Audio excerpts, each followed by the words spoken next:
치료비가 없어요. 10,000원짜리 2장을 내미는 손이 부들부들 떨리고 있었습니다. 한밤중 응급실이었어요.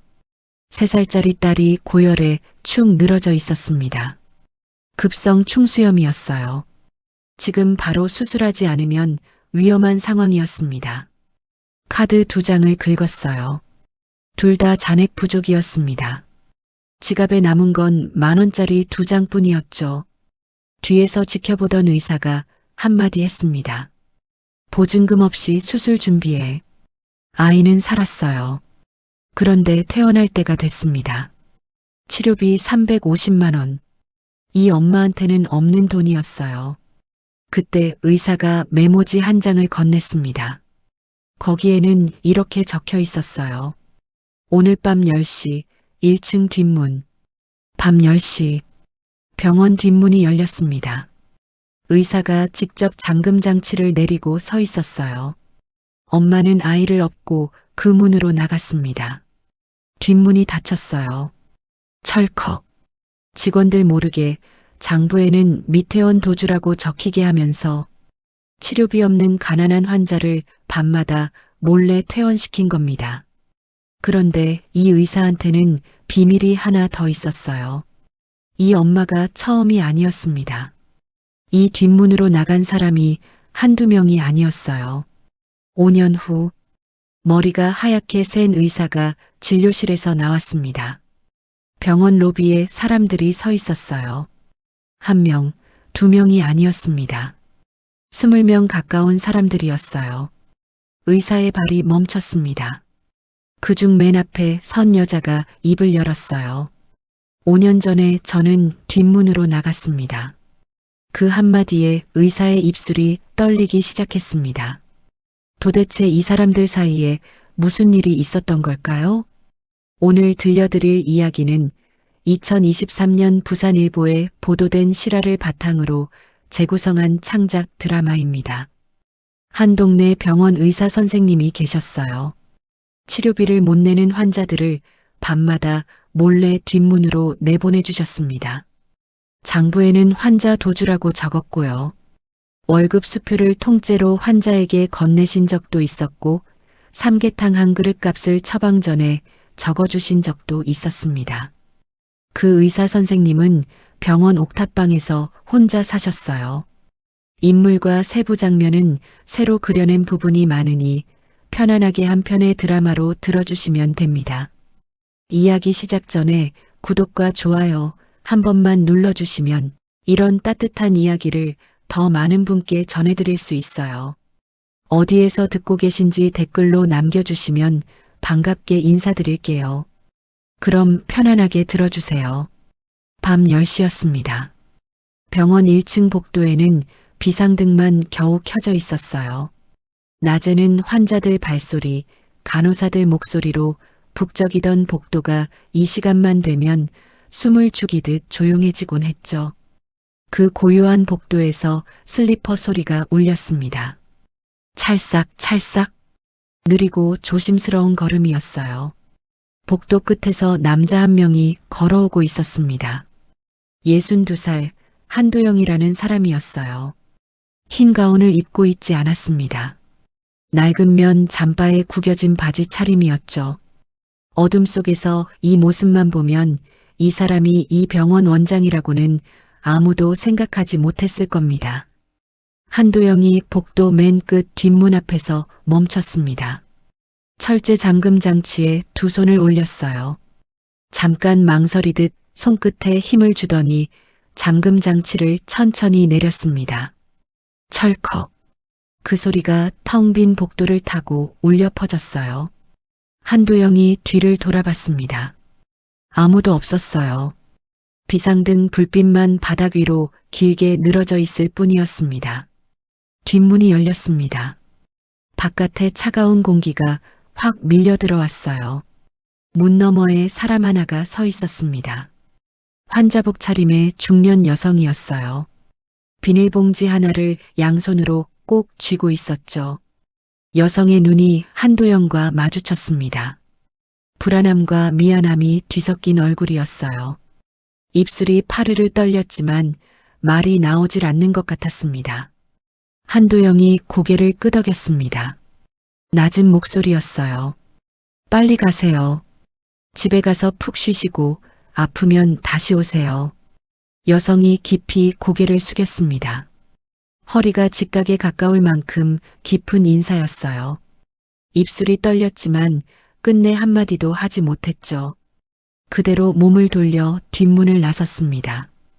골목은 어두웠어요. 가로등 하나가 저 멀리서 희미하게 빛나고 있을 뿐이었습니다.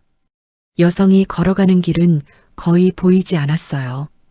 비닐봉지를 쥔 손만 가로등 불빛에 잠깐 비쳤다가 사라졌습니다.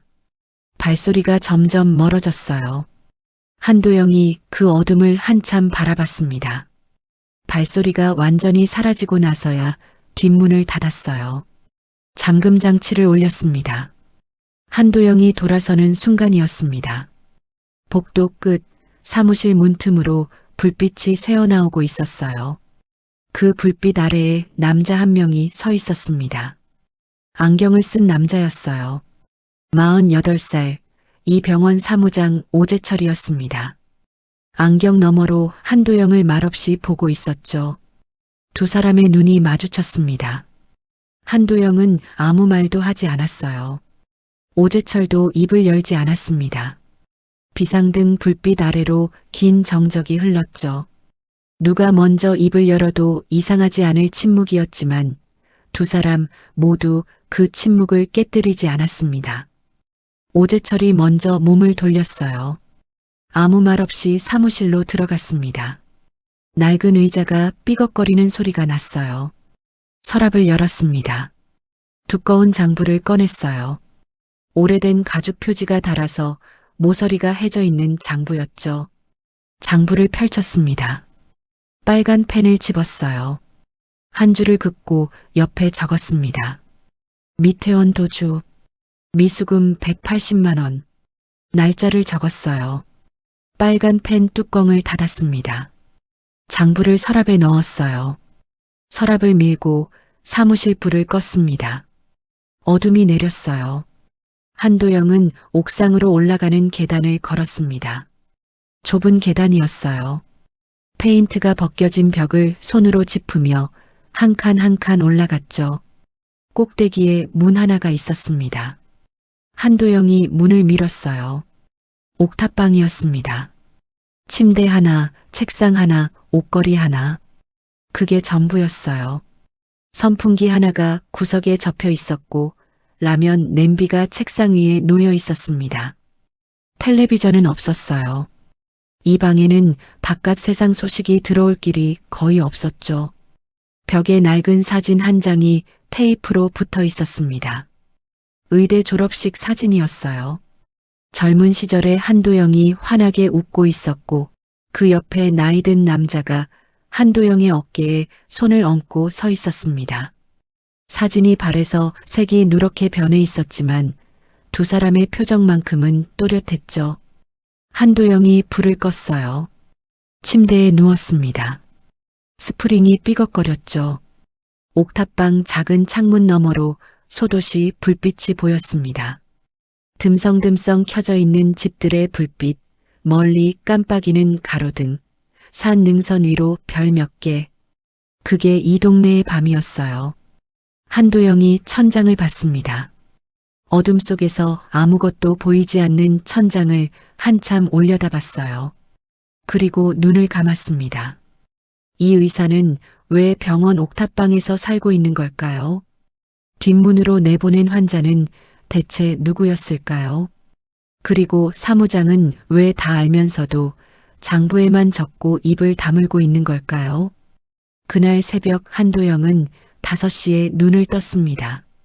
옥탑방 구석에 놓인 라면 냄비에 물을 올렸어요. 냄비가 끓는 동안 창밖을 내다봤습니다. 산 너머로 빛이 조금씩 번지고 있었어요. 어둠이 걷히면서 지붕들이 하나씩 모습을 드러냈습니다.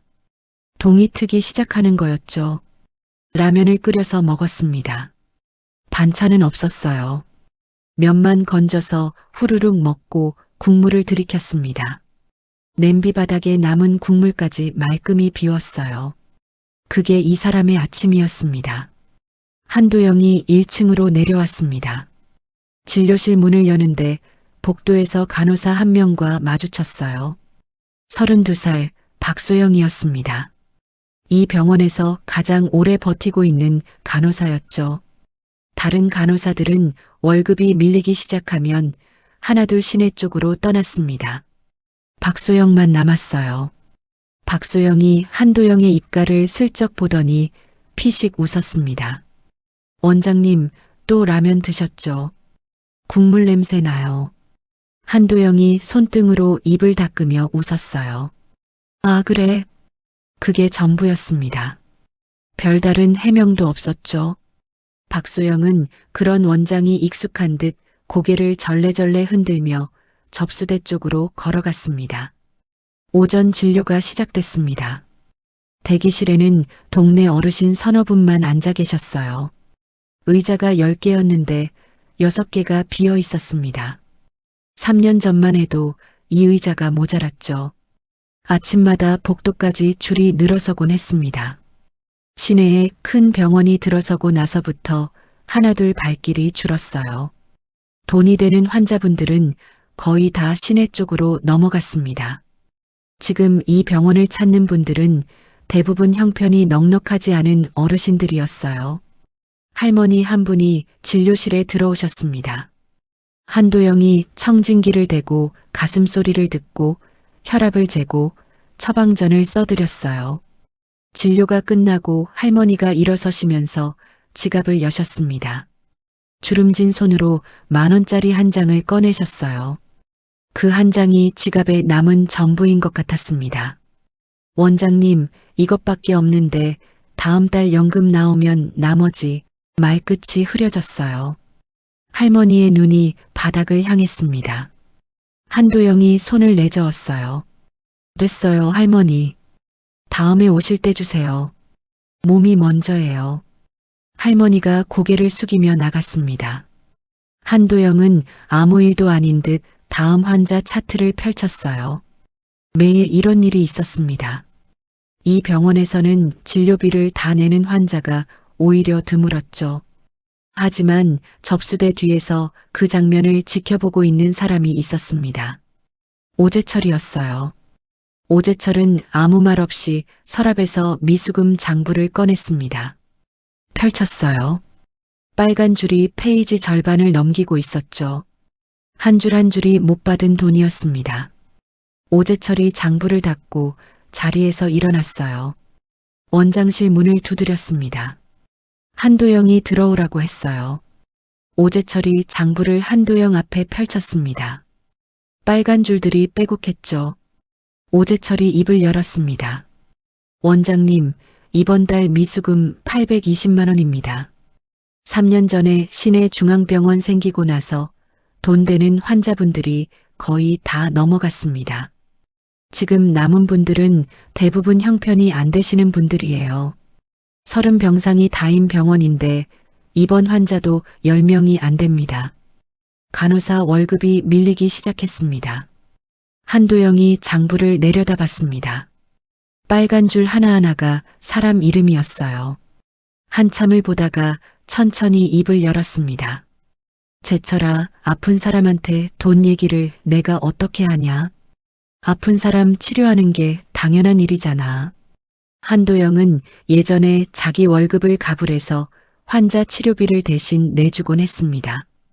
가불할 월급조차 없어지고 나서 찾아낸 방법이 뒷문이었어요. 오재철이 참았습니다. 하지만 참는 것에도 한계가 있었어요. 목소리를 낮추고 한마디만 더 했습니다. 원장님, 저도 이 병원 지키고 싶어서 드리는 말씀입니다. 병원이 문 닫으면 그 환자분들은 어디로 갑니까? 시내 중앙병원까지 버스로 40분입니다. 어르신들이 그걸 어떻게 다닙니까? 한도영이 대답하지 못했습니다. 창밖을 봤어요. 병원 앞 화단에 잡초가 자라 있는 게 보였습니다. 오재철은 더 말하지 않았어요. 장부를 책상 위에 두고 원장실을 나갔습니다. 문이 닫히고 나서 한도영은 한참 동안 그 장부를 내려다봤죠. 하지만 펼쳐보지는 않았습니다. 점심시간이 됐어요. 휴게실에서 박소영이 도시락을 먹고 있었습니다. 집에서 싸온 밥이었죠. 다른 간호사가 컵라면을 들고 옆에 앉았습니다. 뜨거운 물을 붓고 뚜껑을 덮으며 물었어요. 소영아, 이번 달 월급 또 밀리는 거야? 너 시내 병원 안 알아봐? 박소영이 젓가락을 멈췄습니다. 잠깐 생각하더니 대답했어요. 우리 엄마가 혼자 계시잖아. 시내까지 출퇴근하면 2시간이야. 엄마 저녁 챙기려면 여기 말고는 안 돼. 그 말에 다른 간호사가 할 말을 잃었습니다. 박소영은 다시 젓가락을 들었어요. 밥을 한 숟가락 떠넣고 천천히 씹었습니다. 아무렇지 않은 척했지만 젓가락을 쥔 손끝에 힘이 들어가 있었죠. 바로 그때였습니다. 복도를 지나가던 한도영의 걸음이 잠시 느려졌어요. 휴게실 문이 살짝 열려 있었습니다. 안에서 들려오는 대화가 귀에 닿았습니다. 월급이 밀린다는 말, 시내 병원을 알아본다는 말, 엄마가 혼자 계신다는 말. 한도영의 발이 멈출 뻔했습니다. 하지만 돌아보지 않았어요. 고개를 돌리지도 않았습니다. 그대로 진료실 쪽으로 걸어가서 문을 열고 들어갔어요. 문이 닫혔습니다. 한도영은 아직 자기 방식이 옳다고 믿고 있었습니다. 아픈 사람을 치료하는 게 당연한 일이라고, 그게 이 병원이 서 있는 이유라고 믿고 있었죠. 하지만 오재철의 질문이 머릿속에서 떠나지 않았습니다. 병원이 문 닫으면 그 환자분들은 어디로 갑니까? 그 질문에 대한 답을 한도영은 아직 찾지 못하고 있었어요. 며칠이 지났습니다.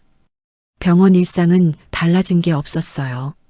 아침이면 한도영이 옥탑방에서 내려오고 대기실에는 어르신 서너 분이 앉아 계시고 오재철은 접수대 뒤에서 장부를 펼쳤습니다. 그날 오전이었습니다.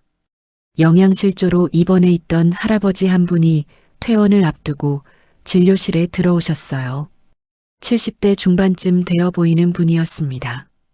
볼이 푹 꺼져 있었고 손목이 앙상했어요. 한도영이 차트를 보면서 말했습니다. 할아버지, 이제 많이 좋아지셨으니까 퇴원하셔도 됩니다. 할아버지가 고개를 숙였어요. 한참을 말없이 앉아 있다가 겨우 입을 열었습니다. 원장님, 퇴원해도 집에 먹을 게 없어. 한도영이 할아버지를 봤습니다. 할아버지는 고개를 들지 못했어요. 한도영이 잠시 생각하더니 처방전 용지를 꺼냈습니다. 펜을 들고 뭔가를 적었어요. 또박또박 진지한 얼굴로 적었습니다. 다 쓰고 나서 할아버지에게 건넸습니다. 이거 가지고 1층 약재실 가세요. 할아버지가 처방전을 받아들고 약재실로 내려갔습니다. 약재실 직원이 처방전을 받아서 읽었어요. 한 번 읽었습니다. 2번 읽었습니다. 고개를 갸우뚱했어요. 처방전에는 이렇게 적혀 있었죠.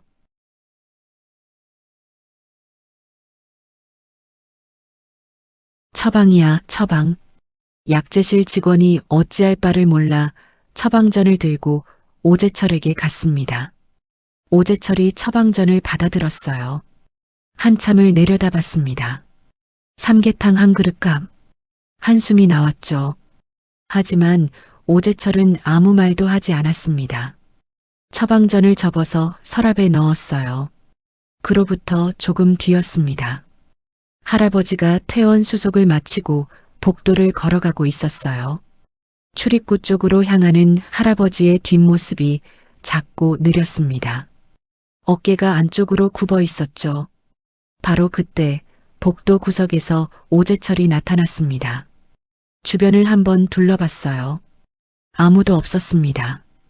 오재철이 본인 지갑을 열었어요. 10,000원짜리 한 장을 꺼냈습니다. 할아버지에게 다가가서 건넸어요. 가시는 길에 뭐라도 드세요. 할아버지가 돈을 보고 손사래를 쳤습니다. 사무장님, 이건 오재철이 말을 잘랐어요. 가세요. 돌아섰습니다. 그게 전부였습니다. 오재철은 다시 사무실로 들어갔어요. 이 장면을 본 사람은 아무도 없었습니다. 며칠 후 월급날이었습니다. 한도영이 월급 수표를 봉투에 넣고 병원을 나섰어요. 병원 앞길에 노숙인 한 명이 벽에 기대 앉아 있었습니다. 옷이때가 끼어 있었고 신발 한쪽이 찢어져 있었어요. 한도영이 걸음을 멈추고 주머니를 뒤졌습니다. 현금이 없었어요. 잠시 서 있었죠. 주머니를 몇 번이나 뒤적거렸습니다. 그러더니 결국 봉투를 꺼냈어요.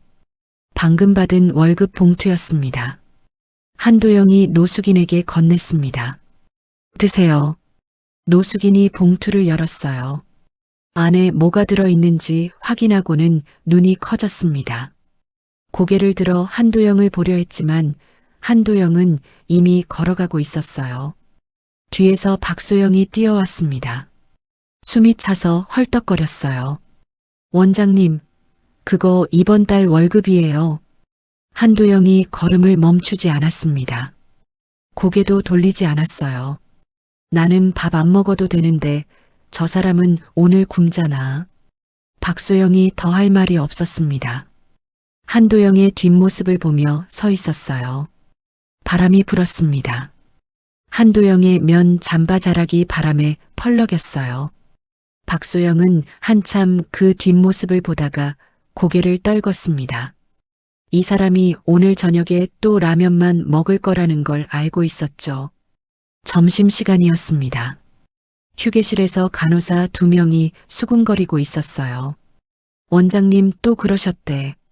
솔직히 존경스럽긴 한데 다른 한 명이 젓가락을 내려놓으며 말했습니다. 존경만으로 우리 월세가 나오나. 아무도 대꾸하지 않았어요. 휴게실에 잠깐 침묵이 내렸습니다.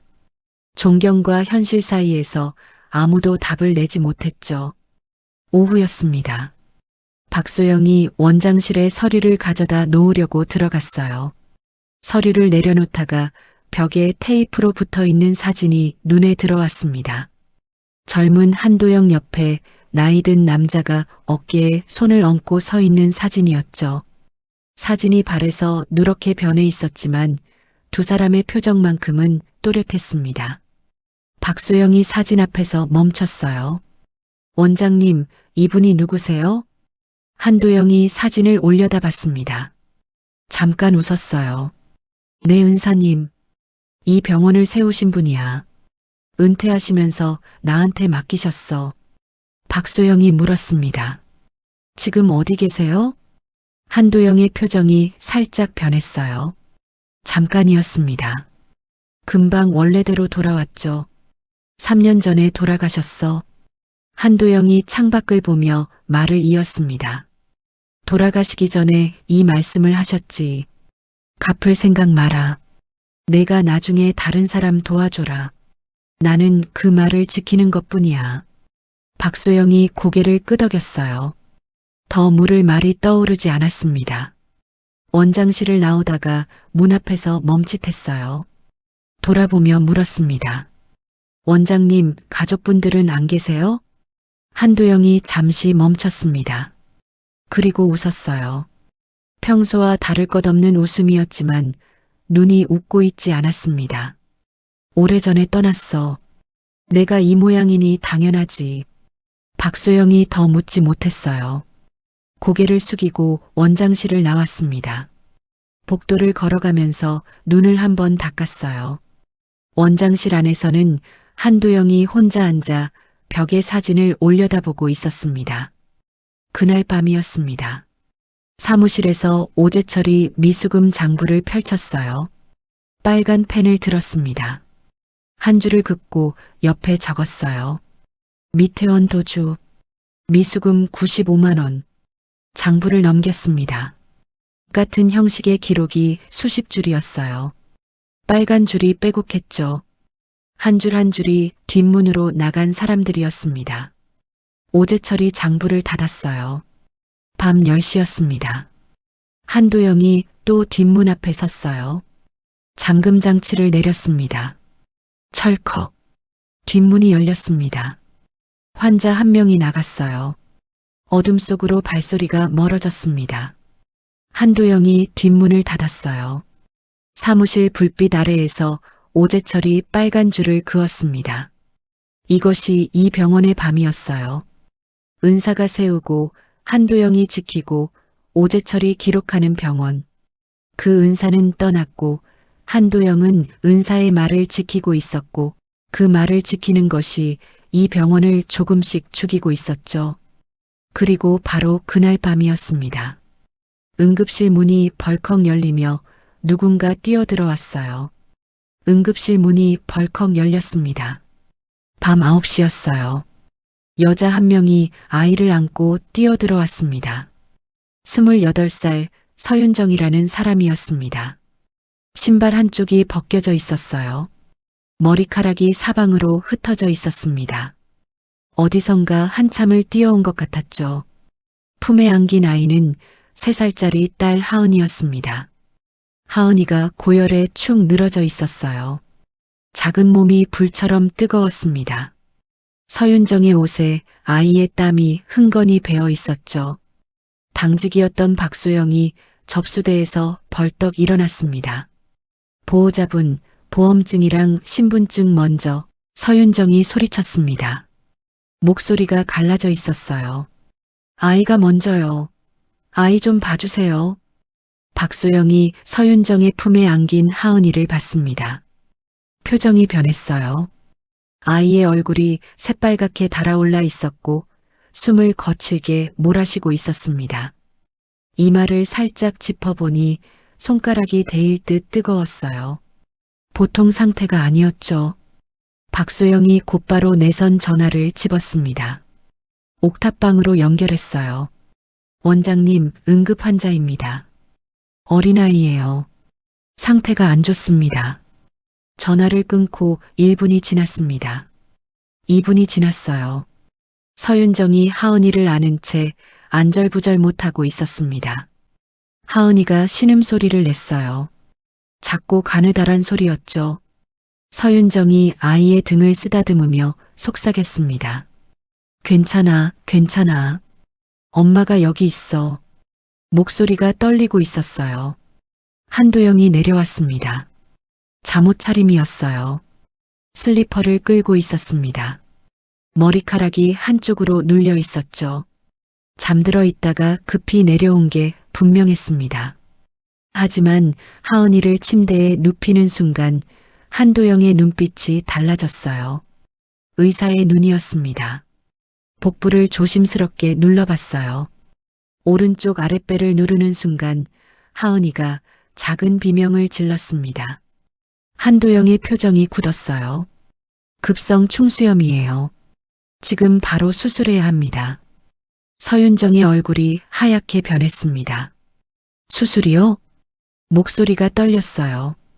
수술이라는 말이 머릿속을 하얗게 만들었습니다. 3살짜리 아이를 수술해야 한다니. 박소영이 수술 동의서와 보증금 안내서를 가져왔습니다. 서윤정이 떨리는 손으로 지갑을 열었어요. 카드가 2장 있었습니다. 첫 번째 카드를 단말기에 긁었어요. 화면에 잔액 부족이 떴습니다.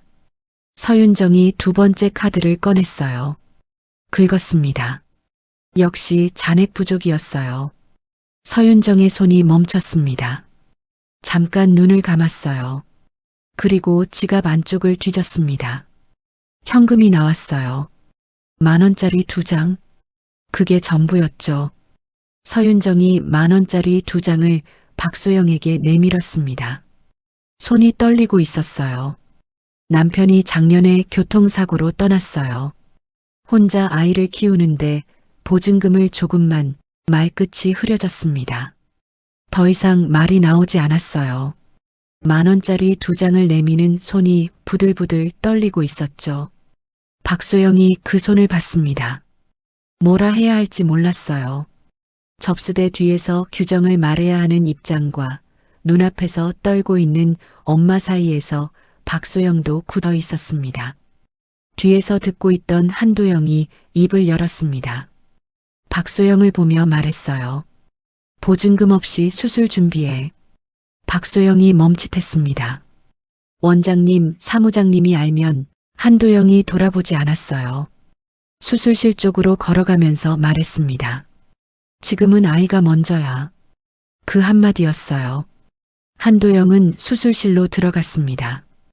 의사를 한 번도 못 보고 죽어가는 사람이 있는 세상이었어요.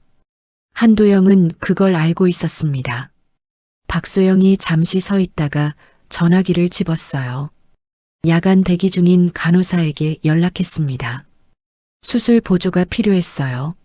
30병상짜리 소규모 병원에서 밤에 수술을 하려면 사람부터 모아야 했죠.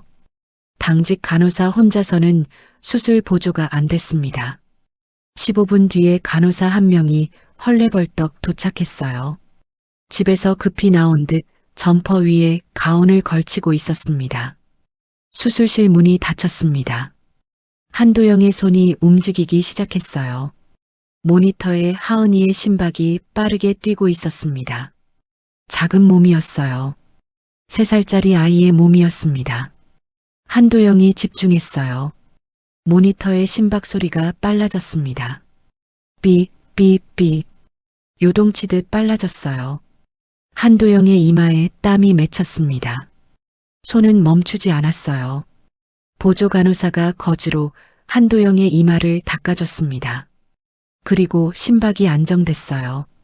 삐, 삐, 삐. 규칙적인 소리로 돌아왔습니다. 한도영이 숨을 길게 내쉬었어요. 수술실 밖 복도에서 서윤정이 앉아 있었습니다. 벽에 등을 기대고 바닥에 주저앉아 있었어요. 벗겨진 신발 한쪽이 발치에 나뒹굴고 있었죠. 10,000원짜리 2장이 구겨진 채 손에 쥐어져 있었습니다. 기도하듯 2손을 모으고 있었어요. 복도에는 소독약 냄새가 가득했습니다. 형광등 불빛이 차갑게 바닥을 비추고 있었어요. 얼마나 오래 앉아 있었는지 다리가 저려왔지만 일어날 수가 없었습니다. 수술실 문이 열렸습니다. 한도영이 나왔어요. 서윤정이 벌떡 일어났습니다. 저린 다리가 휘청거렸지만 한도영 앞으로 다가갔어요. 한도영이 말했습니다. 수술 잘 됐어요. 아이가 깨어나면 볼 수 있습니다. 서윤정이 그 자리에서 무릎이 풀렸습니다. 주저앉으며 고개를 숙였어요. 어깨가 들썩였습니다. 소리 없이 울고 있었죠. 회복실이었습니다. 하은이가 눈을 떴어요. 작은 눈이 천장을 보다가 옆으로 돌아갔습니다. 엄마가 보였어요.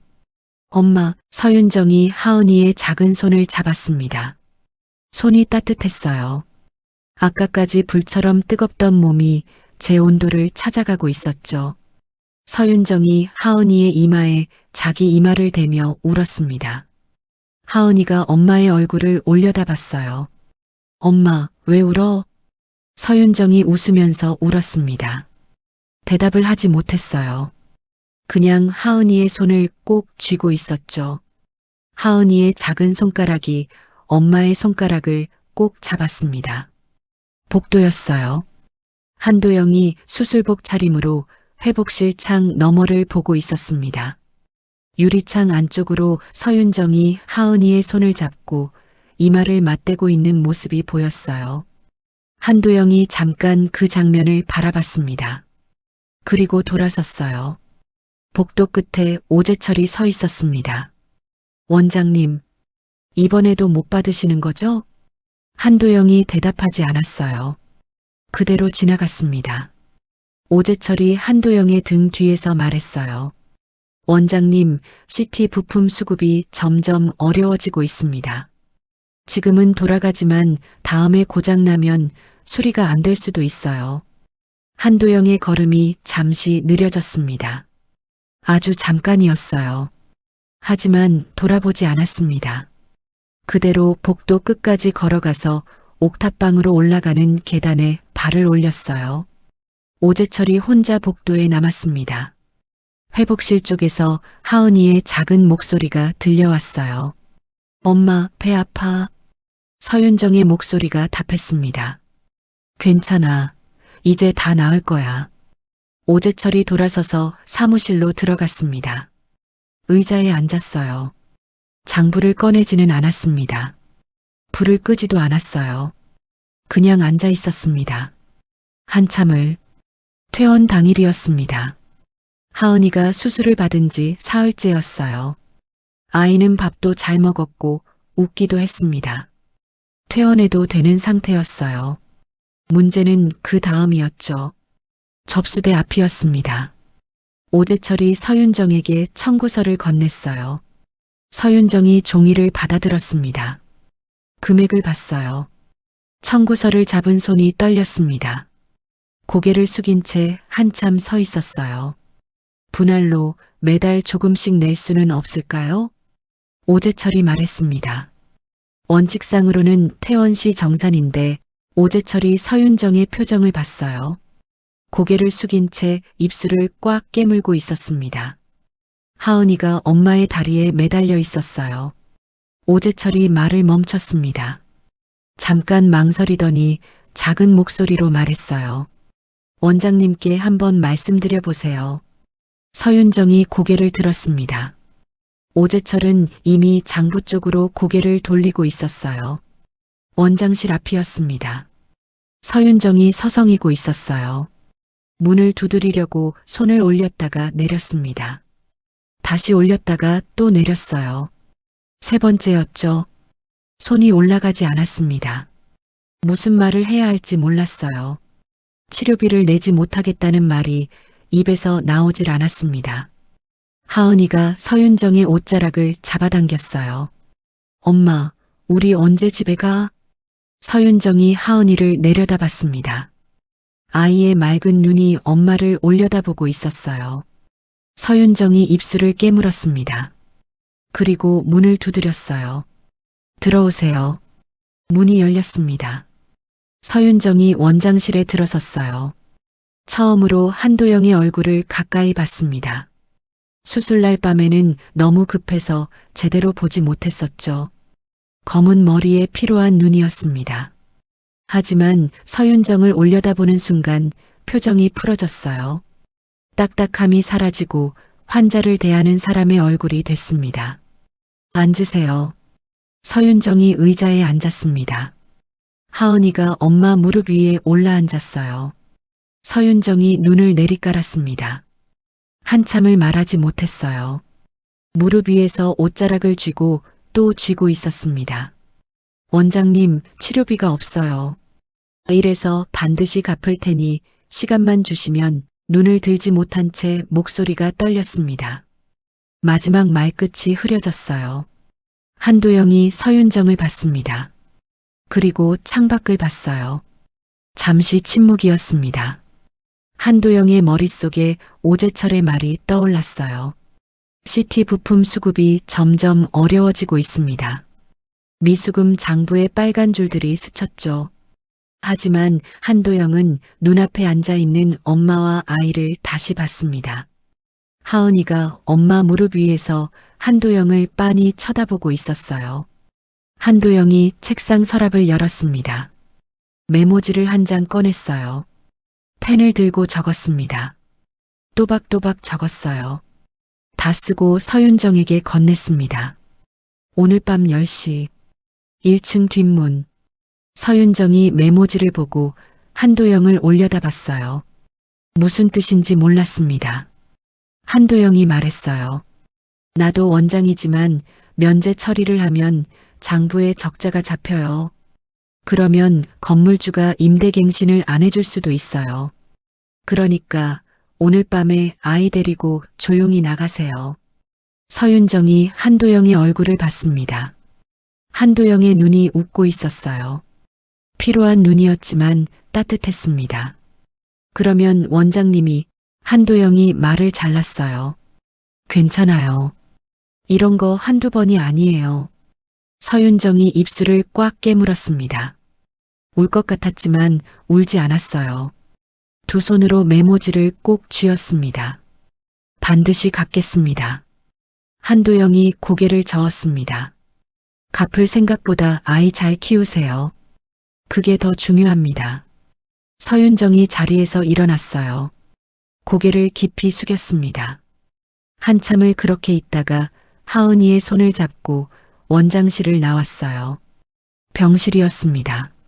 서윤정이 메모지를 침대 위에 올려놓았어요. 하은이는 이미 스르르 잠들어 있었습니다. 서윤정이 하은이에게 이불을 여미면서 메모지를 내려다봤어요. 손가락으로 글씨를 따라갔습니다. 오늘 밤 10시 1층 뒷문. 한도영이 직접 펜으로 쓴 글씨였어요. 약간 삐뚤었지만 또박또박했습니다.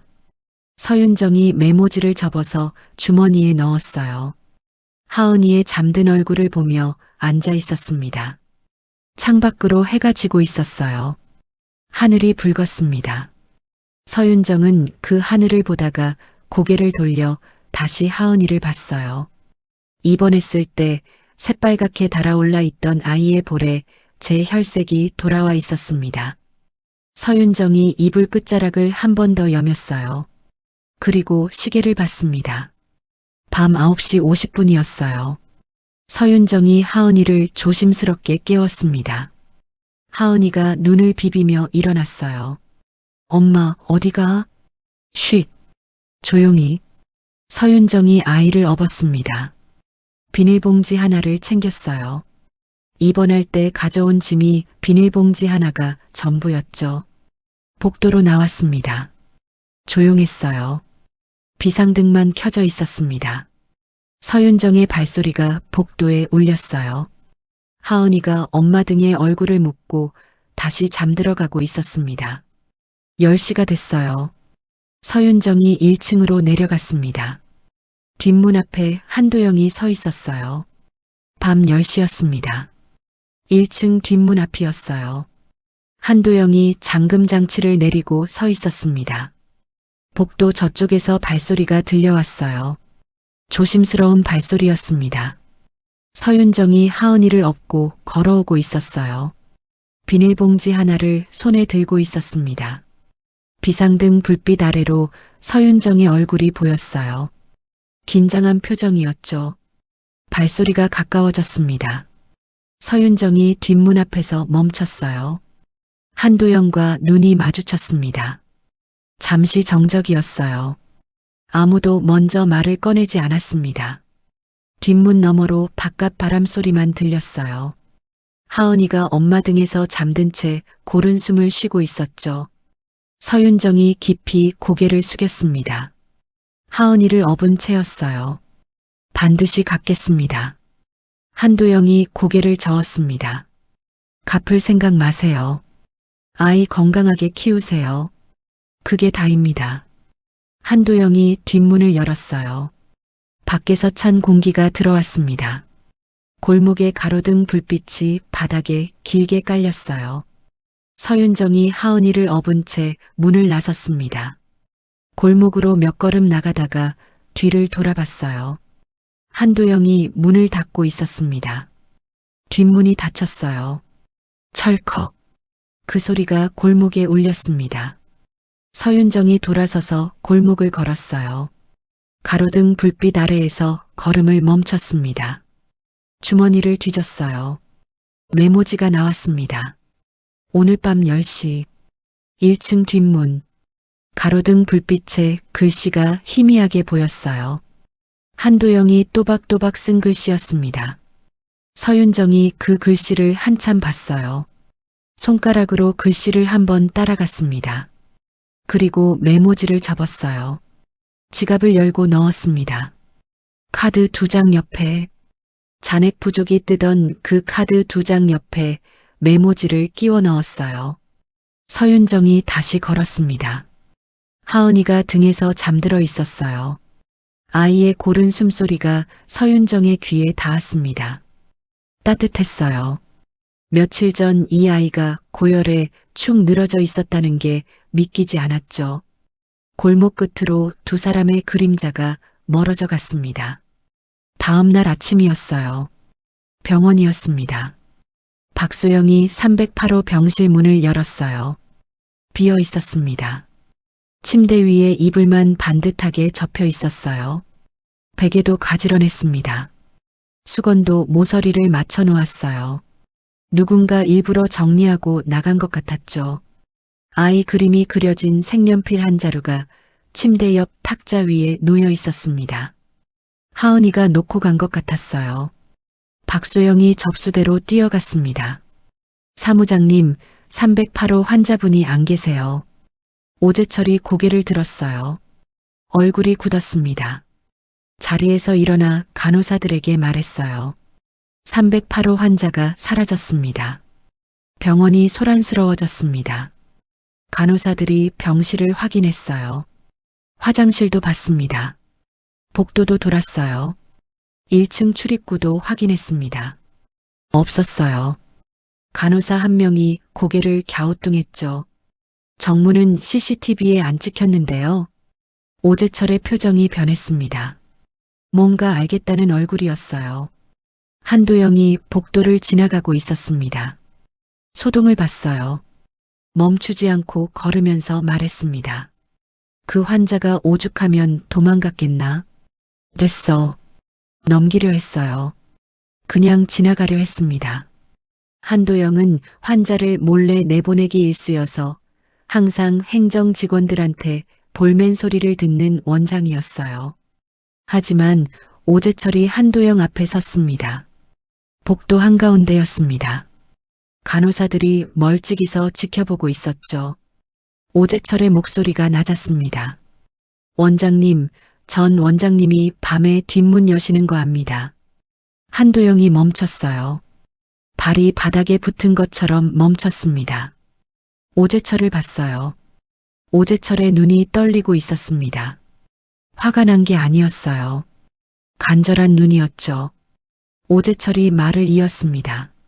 목소리가 떨렸어요. 오늘 나간 환자 수술비가 350만 원입니다. 이 돈이면 CT 부품 한 번은 구할 수 있었습니다. 한도영이 고개를 떨궜어요. 알아. 오재철이 한 발 다가섰습니다. 알면서 왜 그러십니까? 한도영이 대답하지 못했어요. 입을 열었다가 닫았습니다. 말이 나오지 않았어요.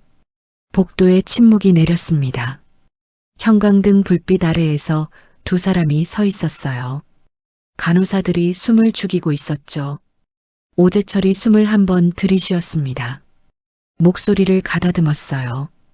떨리는 목소리였지만 또렷했습니다. 그래도 저는 이 병원이 없어지면 안 되니까 모른 척하는 겁니다. 제가 이 병원을 나가거나 밖에 알리면 병원이 끝이잖아요.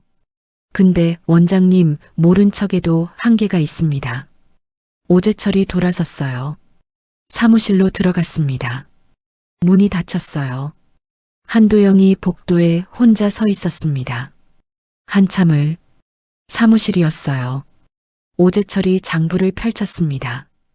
빨간 펜을 들었어요. 적었습니다. 미태원 도주 308호 미수금 350만 원. 빨간 줄이 또 한 줄 늘었어요. 오재철이 펜을 놓았습니다. 손이 떨리고 있었어요. 원장실이었습니다. 한도영이 혼자 앉아 있었어요. 창밖으로 해가 뜨고 있었습니다. 서서히 밝아지는 하늘을 보면서 한도영은 아무 말도 하지 않았어요.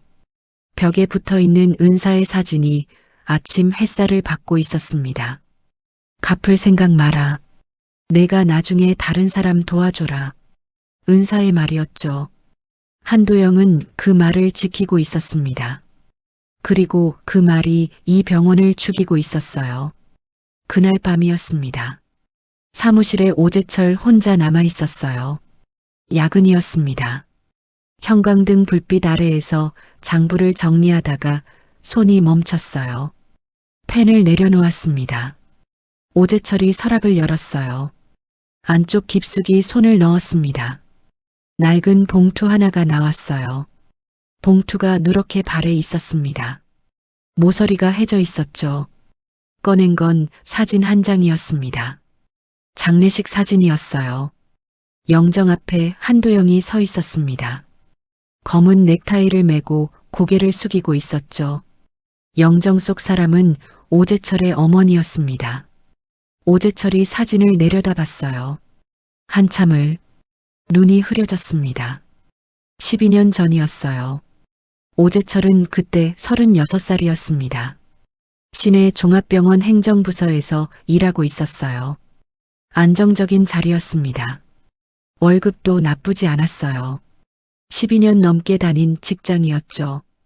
그런데 어느 날 전화가 왔습니다. 어머니가 말기암 진단을 받으셨어요. 70대 중반이었습니다. 종합병원에서 치료비 견적을 뽑아봤어요. 감당할 수 있는 금액이 아니었습니다. 오재철의 통장 잔고로는 첫 달 치료비도 어려웠죠. 오재철이 어머니를 모시고 온 곳이 한도영의 병원이었습니다. 동네에 있는 작은 병원이었어요. 30병상짜리 병원. 큰 병원은 엄두가 나지 않았죠. 오재철은 어머니 간병을 위해 시내 병원을 그만뒀습니다. 12년 다니던 직장이었어요. 퇴직금으로 어머니 치료비를 냈습니다. 어머니가 입원하신 뒤 며칠째 되던 날이었어요. 새벽 4시쯤이었습니다. 오재철이 병실 간이 침대에서 잠결에 눈을 떴어요. 누가 들어오는 소리가 났습니다. 한도영이었어요. 슬리퍼를 끌고 들어왔습니다. 오재철이 눈을 가늘게 뜬 채 지켜봤어요. 한도영이 어머니의 차트를 보고 이마를 짚어보고 이불을 여며줬습니다. 한마디도 하지 않았어요. 그리고 나갔습니다. 오재철이 시계를 봤어요. 새벽 4시 10분이었습니다. 한도영은 옥탑방에서 내려온 것이었죠. 새벽에 입원 환자 한 분을 위해서. 그게 한 번이 아니었습니다. 이틀 뒤에도 사흘 뒤에도 한도영은 새벽에 내려왔어요. 오재철은 매번 잠결에 그것을 봤습니다. 어머니에게만 그러는 줄 알았어요. 그런데 나중에 보니 다른 환자들에게도 그랬습니다. 새벽마다 병실을 돌았어요. 아무도 보지 않는 시간에, 아무도 고마워하지 않는 시간에 봉급으로 피를 사서 환자를 수술대에 올리던 사람이었습니다. 어머니가 돌아가신 날이었습니다. 석 달을 버티셨어요. 마지막 날 어머니는 오재철의 손을 잡고 눈을 감으셨습니다. 오재철이 장례 준비를 하려는데 장례비가 없었어요. 간병하느라 직장을 그만뒀고 저축도 바닥이 났습니다. 한도영이 오재철을 불렀어요. 장례비 걱정 마세요. 제가 처리할게요. 오재철이 한도영의 얼굴을 봤습니다. 원장님, 왜 이러십니까? 저는 직원도 아닌데. 한도영이 말했어요. 아무렇지 않은 표정이었습니다. 당연한 일이잖아. 오재철은 그 말을 듣고 아무 말도 하지 못했습니다. 당연한 일. 어머니 치료비도 새벽 회진도 장례비도 한도영에게는 전부 당연한 일이었어요. 장례를 치르는 사흘 동안 한도영은 조문도 왔습니다. 조용히 앉아 있다가 조용히 갔어요. 장례가 끝나고 며칠 뒤였습니다. 오재철이 원장실 문을 두드렸어요. 원장님, 저 여기서 일하게 해주십시오. 병원 행정은 제가 할 수 있습니다. 한도영이 오재철을 잠시 봤어요. 그리고 말했습니다. 고마워. 그게 12년 전이었어요. 오재철은 그날부터 이 병원의 사무장이 됐습니다. 오재철이 사진을 봉투에 넣었어요. 서랍을 닫았습니다. 장부를 폈어요. 빨간 줄이 빼곡한 장부였습니다. 한 줄 한 줄이 뒷문으로 나간 사람들이었어요. 오재철이 혼잣말을 했습니다. 내가 이걸 밖에 알리면 병원이 닫혀. 다치면 이 동네에 병원이 없어. 그러니까 나는 여기서 장부나 정리하는 거야. 오재철이 펜을 들었어요. 다음 줄로 넘어갔습니다. 그 무렵이었어요. 병원을 나온 서윤정의 이야기를 해야 할 것 같습니다. 뒷문을 나온 그날 밤 서윤정은 하은이를 업고 월세방에 돌아왔어요. 작은 방이었습니다. 신발을 벗고 들어가면 부엌이고 부엌을 지나면 방 하나가 전부였어요. 냉장고를 열었습니다. 거의 비어 있었어요. 김치 반통이랑 달걀 2알이 전부였죠. 서윤정이 냉장고를 닫았습니다. 하은이를 재웠어요. 이불을 덮어주면서 서윤정이 혼잣말을 했습니다. 아빠가 있었으면 엄마가 이러지 않아도 됐을 텐데. 하은이는 이미 잠들어 있었어요. 대답이 없었습니다. 서윤정이 하은이의 이마에 입을 맞추고 불을 껐어요. 다음 날부터 서윤정이 일자리를 찾아다녔습니다. 하은이 손을 잡고 버스를 타고 내리고 걸었어요. 식당에 갔습니다. 아이가 있다고 하니 난색을 보였어요. 아이를 데리고 올 수 없다는 거였죠. 공장에도 갔습니다. 교대 근무라서 아이를 볼 수 없다고 했어요. 마트에도 갔습니다. 경력을 물었어요. 경력이 없었습니다. 번번이 거절이었어요. 하은이를 맡길 곳이 없으니 일을 할 수가 없었고, 일을 하지 않으니 하은이를 맡길 돈이 없었죠. 막다른 골목이었습니다. 하은이가 서윤정의 손을 잡고 올려다 봤어요. 엄마 배고파? 서윤정이 하은이를 안아 올렸습니다. 미안하다는 말이 목까지 올라왔지만 삼켰어요. 이웃 읍내 시장이었습니다. 서윤정이 하은이 손을 잡고 시장 골목을 걷고 있었어요. 분식집 앞을 지나는데 종이 한 장이 붙어 있었습니다. 주방 보조구함. 서윤정이 멈칫했어요. 안을 들여다봤습니다.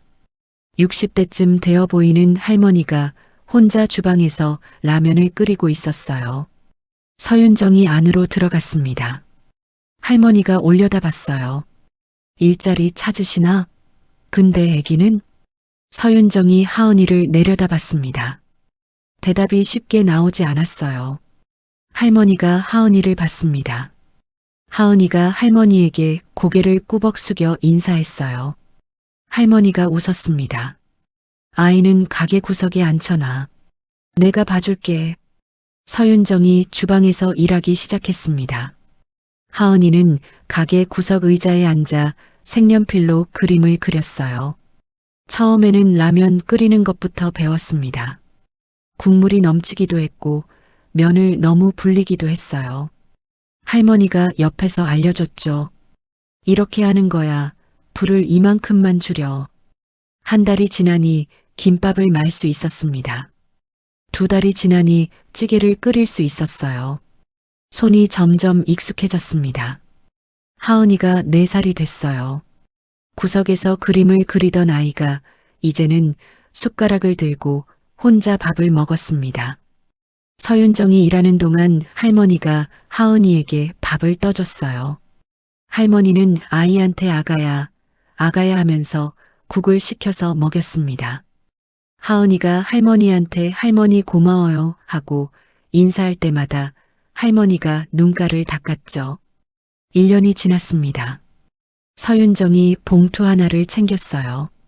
안에 현금 30만 원이 들어 있었습니다. 1년 동안 모은 돈이었어요. 가게 일당에서 월세와 생활비를 빼고 조금씩 모은 거였죠. 서윤정이 버스를 탔습니다.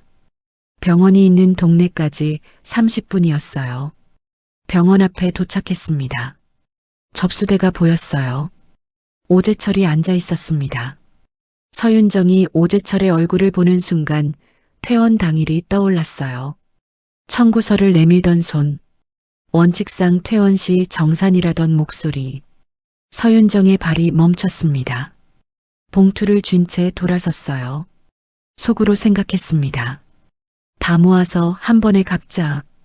30만 원 들고 가면 창피하잖아. 서윤정이 돌아서서 버스 정류장으로 걸어갔어요.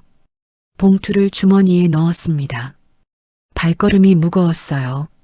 고개를 한번 돌려 병원 건물을 봤습니다. 그리고 버스에 올랐어요. 그날부터였습니다. 서윤정이 매달 10만 원씩 병원 계좌로 무통장 입금을 시작했어요. 입금 자명은 308호였습니다. 은행 창구에서 전표를 쓸 때마다 308이라는 숫자를 적었어요. 그게 서윤정이 할 수 있는 전부였습니다. 사무실이었어요. 오재철이 통장 정리를 하고 있었습니다. 매달 10만 원이 들어오고 있었어요. 입금 자명을 받습니다. 308호. 오재철의 손이 멈췄어요. 308호. 뒷문으로 나간 그 환자였습니다. 오재철이 한참 통장을 봤어요. 한도영에게 말할까 생각했습니다. 하지만 고개를 저었어요. 말하면 돌려보내라고 하실 거야.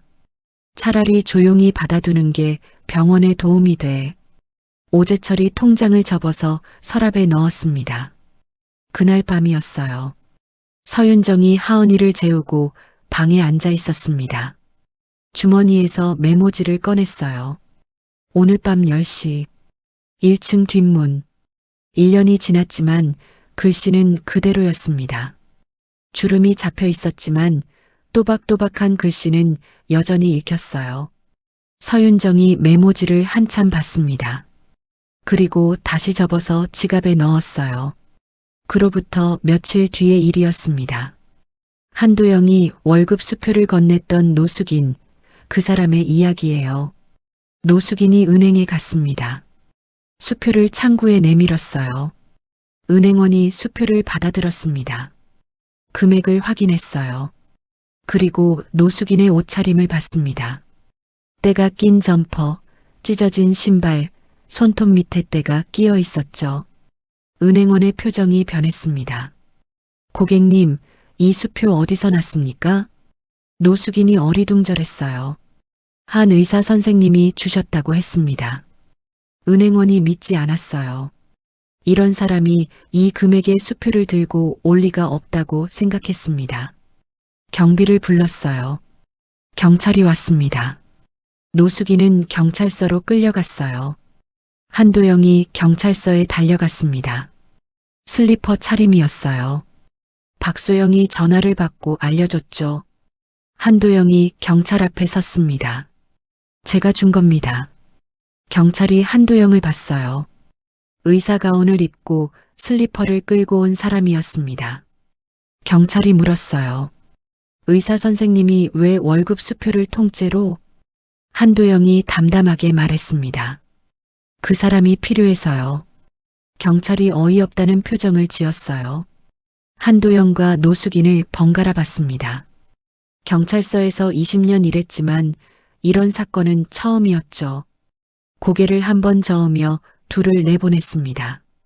박소영이 데리러 경찰서에 왔어요. 돌아가는 버스 안이었습니다. 한도영이 창가에 앉았어요. 박소영이 옆에 앉았습니다. 한참 동안 아무 말이 없었어요. 버스가 시내를 빠져나가 마을길로 접어들었습니다. 참다 박소영이 입을 열었어요. 원장님은 왜 이러세요? 한도영이 창밖을 봤습니다. 버스가 마을길을 달리고 있었어요. 논밭이 지나갔습니다. 가로수가 지나갔어요. 한도영이 창밖을 보면서 말했습니다. 은사님이 그러셨어. 갚을 생각 마라. 다른 사람 도와줘라. 나는 그 말을 지키는 것뿐이야. 박소영이 더 할 말이 없었어요. 버스가 병원 앞에 섰습니다. 한도영이 먼저 내렸어요. 슬리퍼를 끌고 병원으로 들어갔습니다. 박소영이 한도영의 뒷모습을 보면서 내렸어요. 슬리퍼 끌고 경찰서까지 갔다 온 사람. 박소영은 고개를 저으면서도 웃음이 났습니다. 그때부터였어요. 시간이 흘렀습니다. 계절이 바뀌기 시작했어요. 봄이었습니다. 한도영이 병원 앞 화단에 쪼그려 앉아 꽃을 심고 있었어요. 마리골드랑 봉선화였습니다. 흙을 파고 모종을 넣고 물을 줬어요. 손에 흙이 잔뜩 묻었습니다. 그 손 그대로 진료실에 들어갔어요. 박소영이 소리쳤습니다. 원장님, 손부터 씻으세요. 한도영이 손을 내려다봤어요. 손톱 밑에 흙이 꼈습니다. 아 하고 웃으면서 수도로 갔어요. 화단에 심은 꽃이 며칠 뒤 피었습니다. 병원 건물은 낡았지만 화단만큼은 환했어요. 어르신들이 대기실에서 기다리다가 화단을 보며 예쁘다고 했습니다. 한도영이 그 말을 듣고 괜히 뿌듯해했죠. 여름이 왔습니다. 에어컨이 고장났어요. 대기실에 앉아있는 어르신들이 부채를 붙이고 있었습니다. 땀이 이마에서 흘렀어요. 오재철이 수리 견적서를 가져왔습니다. 80만 원이었어요. 한도영이 견적서를 봤습니다. 잠깐 생각하더니 말했어요. 환자분들 약값이 먼저야. 그날 오후에 한도영이 사비로 선풍기 2대를 사왔습니다. 대기실 양쪽에 하나씩 놓았어요. 오재철이 선풍기를 보며 한숨을 쉬었습니다. 80만 원짜리 에어컨 대신 5만 원짜리 선풍기 2대. 이게 이 병원의 현실이었죠. 가을이었어요. 병원 외벽 페인트가 벗겨지기 시작했습니다. 비가 올 때마다 조금씩 더 벗겨졌어요. 간판 글자가 비뚤어졌습니다. 병자가 오른쪽으로 기울어 있었어요. 지나가는 사람들이 간판을 보고 고개를 갸우뚱했죠. 오재철이 도색 견적서를 들고 왔습니다. 한도영이 견적서를 보고 말했어요. 환자 약값이 먼저야. 같은 말이었습니다. 오재철이 견적서를 접어서 서랍에 넣었어요. 접어서 넣은 견적서가 서랍 안에 이미 여러 장 쌓여 있었죠. 겨울이 왔습니다. 보일러가 멈췄어요. 입원실 온도가 뚝 떨어졌습니다. 환자들이 이불을 뒤집어 쓰고 있었어요. 입김이 보일 지경이었죠. 한도영이 옥탑방에서 전기장판을 뜯어 가져왔습니다. 입원실에 깔았어요. 박소영이 물었습니다. 원장님은요? 괜찮아. 외투 입고 자면 돼. 그날 밤 한도영은 옥탑방에서 외투를 입고 잤어요. 바깥에 서리가 내렸습니다. 옥탑방 창문 틈새로 찬바람이 들어왔어요. 다음 날 박소영이 집에서 담요 2장을 가져왔습니다. 한 장은 옥탑방에 올려놓았어요. 봄, 여름, 가을, 겨울이 지나갔습니다. 또 봄이 오고 여름이 오고 가을과 겨울이 지나갔어요. 해가 바뀌고 또 바뀌었습니다. 병원은 조금씩 더 낡아갔어요. 하지만 밤마다 뒷문은 열렸습니다. 뒷문이 열리는 밤이었어요. 환자의 얼굴이 보였습니다. 중년 남자였어요. 고개를 숙이고 나갔습니다. 다음 밤에는 다른 얼굴이었어요. 할머니 한 분이었습니다. 허리를 굽히고 나갔어요. 또 다음 밤에는 젊은 여자였습니다. 아기를 안고 나갔어요. 각자 다른 얼굴이었지만 뒷문은 같은 뒷문이었고 시간은 같은 밤 10시였습니다. 한도영이 잠금 장치를 내리고 문을 열고 환자가 나가고 문이 닫혔어요. 철컥. 매번 같은 소리였습니다. 그리고 매번 다음 날 아침이었어요. 사무실에서 오재철이 장부에 빨간 줄을 그었습니다. 미태원 도주 205호, 미수금 180만 원. 다음 달에도 미태원 도주 112호, 미수금 220만 원. 그 다음 달에도 미태원 도주 407호, 미수금 95만 원. 빨간 줄이 점점 빼곡해졌습니다. 장부 한 권이 다 찼어요. 새 장부를 꺼냈습니다. 그 장부도 빨간 줄로 채워졌어요. CT가 문제를 일으키기 시작한 것도 그 무렵이었습니다. 처음에는 촬영 중에 화면이 잠깐 멈추는 정도였어요. 한도영이 CT 기계 옆면을 톡톡 두드렸습니다. 화면이 다시 돌아왔어요. 한도영이 기계를 보며 중얼거렸습니다. 조금만 더 버텨줘. 몇 달 뒤에는 재부팅이 필요해졌어요. 촬영을 하다가 기계가 멈췄습니다. 환자가 30분을 기다려야 했어요. 한도영이 기계를 재부팅시키는 동안 환자가 침대 위에서 불안한 표정으로 기다렸습니다. 한도영이 환자에게 미소를 지으며 금방 된다고 했어요. 하지만 이마에 땀이 맺혀 있었죠. 또 몇 달이 지났습니다. 이번에는 촬영 품질이 떨어졌어요. 한도영이 모니터를 보며 고개를 갸우뚱했습니다. 영상이 흐렸어요. 판독이 어려운 수준이었습니다. 한도영이 한참 모니터를 들여다보다가 한숨을 쉬었어요. 오재철이 말했습니다. 원장님, CT 촬영 의뢰가 들어오면 시내 중앙병원으로 보내야 합니다. 한도영이 잠깐 침묵했어요. 알았어. 한마디였습니다. 짧았지만 무거운 한마디였죠. CT를 보낸다는 건 환자도 보낸다는 뜻이었어요. 병원의 수입이 또 줄어드는 거였습니다. 그 사이에도 사무실에서 오재철이 통장 정리를 할 때마다 한 줄이 눈에 들어왔어요. 매달 10만 원. 입금자명 308호. 1년이 지나도 2년이 지나도 3년이 지나도 308호의 입금은 끊기지 않았습니다. 한 달도 빠지지 않았어요. 오재철이 그 줄을 볼 때마다 시선이 잠깐 멈췄습니다. 뒷문으로 나간 수십 명 중에 돈을 보내오는 사람은 이 한 명뿐이었어요. 하지만 한도영에게 말하지 않겠다는 결심은 변하지 않았습니다. 이 사람은 말하면 돌려보내라 할 것이고 돌려보내면 병원만 손해였죠. 병원은 천천히 죽어가고 있었습니다. 외벽은 더 벗겨졌어요. 간판은 더 기울었습니다. 보일러는 겨울마다 말썽을 부렸어요. CT는 점점 더 자주 멈췄습니다. 하지만 한도영은 밤마다 뒷문을 열었어요. 그리고 오재철은 아침마다 빨간 줄을 그었습니다. 4년이라는 시간이었습니다. 길고 긴 4년이었어요. 5년 후, 5년 후, 이웃 읍내 시장 골목이었습니다. 좁은 골목 안쪽에 간판 하나가 걸려 있었어요.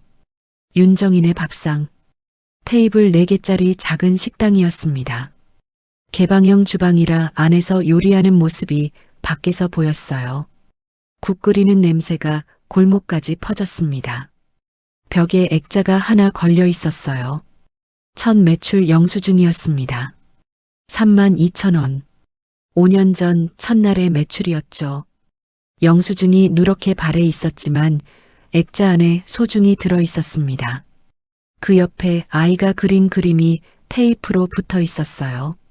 4살쯤 되었을 때 그린 것 같았습니다. 엄마와 아이가 손을 잡고 서 있는 그림이었죠. 색연필 선이 삐뚤빼뚤했지만 두 사람 모두 웃고 있었어요. 하은이가 식당 구석 테이블에 앉아 숙제를 하고 있었습니다. 8살이 됐어요. 연필을 입에 물고 산수 문제를 풀고 있었습니다. 눈썹을 찡그리며 손가락을 꼽았어요. 7 더하기 8. 손가락이 모자랐습니다. 발가락까지 동원하려다가 포기하고 연필로 동그라미를 그리며 세웠어요. 그러다 답을 쓰고 연필을 탁 놓았습니다. 서윤정이 행주로 테이블을 닦고 있었어요. 33살이었습니다. 5년 전과 달라진 게 있었어요. 움직임이 빠르고 능숙했습니다. 테이블을 닦는 손이 거침없었어요. 손등에 오래된 화상 흉터가 있었습니다. 주방에서 5년간 일한 흔적이었죠. 기름이 튀고 냄비에 데이고 칼에 베이면서 생긴 흔적들이었어요. 5년 전 뒷문 앞에서 떨리는 손으로 10,000원짜리 2장을 내밀던 사람과는 다른 사람이었습니다. 하은이가 고개를 들었어요. 엄마, 오늘도 새벽에 나갔다 왔어? 서윤정이 테이블을 닦으며 대답했습니다. 시장에서 재료 받아야지. 하은이가 입을 삐죽 내밀었어요. 엄마 매일 새벽에 나가잖아. 서윤정이 웃었습니다. 대꾸하지 않았어요. 행주를 빨아서 짠 다음 다른 테이블로 갔습니다. 매일 새벽 5시에 시장에 나가서 재료를 받고 6시에 돌아와서 밑반찬을 만들고 11시에 문을 열었어요. 하은이 말대로 매일이었습니다. 5년 동안 하루도 빠지지 않았죠. 분식집 할머니한테서 시작해 이 가게를 열기까지 5년이 걸렸어요. 할머니가 가게를 넘기면서 이렇게 말했습니다. 내가 이 골목에서 밥하면 손님이 올 거야. 서윤정은 그 말을 믿었어요. 점심시간이었습니다. 식당이 꽉 찼어요. 테이블 4개가 다 찼습니다. 시장 상인들이 주로 왔어요. 과일 가게 아저씨, 생선 가게 아주머니, 옷가게 언니, 다들 단골이었죠. 단골 할머니가 된장찌개를 한 숟가락 떠먹으며 말했습니다. 사장님, 오늘 된장찌개 맛있다. 서윤정이 주방에서 웃으며 고개를 숙였어요. 감사합니다. 할머니가 밥 한 공기를 더 달라고 했습니다. 서윤정이 밥을 담아 나갔어요. 하은이가 구석에서 숙제를 마치고 밥을 먹고 있었습니다. 할머니가 하은이를 보며 아이고 예쁘다 했어요. 하은이가 꾸벅 인사했습니다.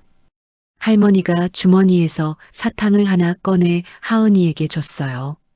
장사를 마친 오후였습니다. 서윤정이 주방을 정리하고 식당 금고를 열었어요. 안에 통장 2개가 있었습니다. 하나는 하은이 교육비 통장이었어요. 다른 하나에는 308이라고 적혀 있었습니다. 서윤정이 308 통장을 꺼내 펼쳤어요. 매달 10만 원씩 입금한 기록이 빼곡했습니다. 5년간 한 달도 빠지지 않았어요. 누적 금액이 600만 원을 넘어 있었습니다. 수술비가 350만 원이었으니 이미 넘긴 지 오래였죠. 하지만 서윤정은 멈추지 않았어요. 매달 10만 원을 보냈습니다. 수술비를 갚는 게 아니었어요. 그 사람에게 제가 잘 살고 있다는 걸 알리고 싶었습니다. 서윤정이 통장을 접어서 금고에 넣었어요. 금고를 닫았습니다. 저녁이었어요. 식당 문을 닫고 하은이와 저녁을 먹었습니다. 하은이가 TV를 틀었어요. 지역 뉴스가 나오고 있었습니다. 화면에 낡은 병원 건물이 비쳤어요. 외벽 페인트가 벗겨져 있었습니다. 간판이 비뚤어져 있었어요. 5년 전에도 낡았지만 지금은 더 심했습니다. 앵커의 목소리가 들렸어요. 지역의 한 소규모 병원이 주요 의료 장비 고장으로 수술을 중단한 것으로 알려졌습니다. 원장 혼자 외래 진료만 유지하고 있는 상황입니다. 서윤정이 설거지를 하다가 멈췄어요. 행주를 쥔 채 TV를 봤습니다. 화면 속 복도가 보였어요. 5년 전 뒷문으로 걸어가던 그 복도였습니다. 비상등 불빛, 소독약 냄새, 하은이를 업고 걸어가던 밤, 잠금 장치를 내리는 소리, 철컥. 서윤정의 눈이 화면에 고정됐어요. 하은이가 엄마를 봤습니다. 엄마, 왜 그래? 서윤정이 고개를 돌렸어요. 아니야. 하지만 손에서 행주가 떨어졌습니다. 서윤정이 허리를 굽혀 행주를 집었어요. 손이 떨리고 있었습니다. 밤이었어요. 하은이를 재운 뒤 서윤정이 혼자 식당에 내려왔습니다. 불을 켜지 않았어요. 테이블에 앉았습니다. 지갑을 열었어요. 안쪽에서 메모지를 꺼냈습니다. 5년 된 종이였어요. 접힌 자국이 깊었습니다. 몇 번이고 접고 펴기를 반복한 흔적이었죠. 글씨가 바래져 있었어요. 하지만 읽을 수 있었습니다. 오늘 밤 10시 1층 뒷문. 서윤정이 메모지를 한참 봤어요. 어둠 속에서 창밖에 가로등 불빛이 메모지 위에 떨어졌습니다. 5년 전 이 글씨를 처음 받았을 때의 손떨림이 떠올랐어요. 메모지를 건네던 한도영의 손이 떠올랐습니다. 검은 머리에 피로한 눈. 하지만 웃고 있던 눈. 서윤정이 메모지를 접었어요. 지갑에 넣지 않았습니다. 테이블 위에 올려놓았어요. 내일 그 병원에 간다. 이번에는 돌아서지 않는다. 서윤정이 자리에서 일어났습니다. 메모지를 주머니에 넣었어요. 벽에 걸린 첫 매출 영수증이 어둠 속에서 희미하게 보였습니다. 식당 불을 끄고 위층으로 올라갔어요. 다음 날 아침이었습니다. 서윤정이 버스를 탔어요. 읍내에서 병원이 있는 동네까지 30분이었습니다. 5년간 이 동네에 한 번도 안 왔어요. 매달 10만 원을 보내면서도 한 번도 오지 않았습니다. 창밖으로 논밭이 지나갔어요. 마을이 지나갔습니다. 5년 전에도 이 길을 지나갔었죠. 그때는 30만 원 봉투를 들고 왔다가 접수대 앞에서 돌아섰습니다. 이번에는 돌아서지 않겠다고 했어요. 버스가 병원 동네에 멈췄습니다. 병원 앞에 도착했어요. 서윤정이 버스에서 내려 병원을 올려다봤습니다. 숨이 멈추는 것 같았어요. 외벽 페인트가 벗겨져 있었습니다. 5년 전에도 벗겨지고 있었지만 지금은 시멘트가 드러나 있었어요. 여기저기 금이 가 있었죠. 간판 글자가 빠져 있었습니다. 병원이라는 글자에서 원자가 없었어요. 화단에는 잡초가 가득했습니다. 한도영이 봉선화를 심던 그 화단이었어요. 마리골드가 피어있던 자리에 지금은 잡초만 무성했습니다. 서윤정이 한참 병원 건물을 봤어요. TV 뉴스에서 봤을 때보다 실제로 보니 더 심했습니다. 병원 안으로 들어갔어요. 대기실에 환자가 2명뿐이었습니다. 30병상짜리 병원의 대기실에 2명. 의자 위에 먼지가 쌓여 있었어요. 사람이 앉지 않는 의자가 그만큼 많다는 뜻이었죠. 접수대에 오재철이 앉아 있었습니다.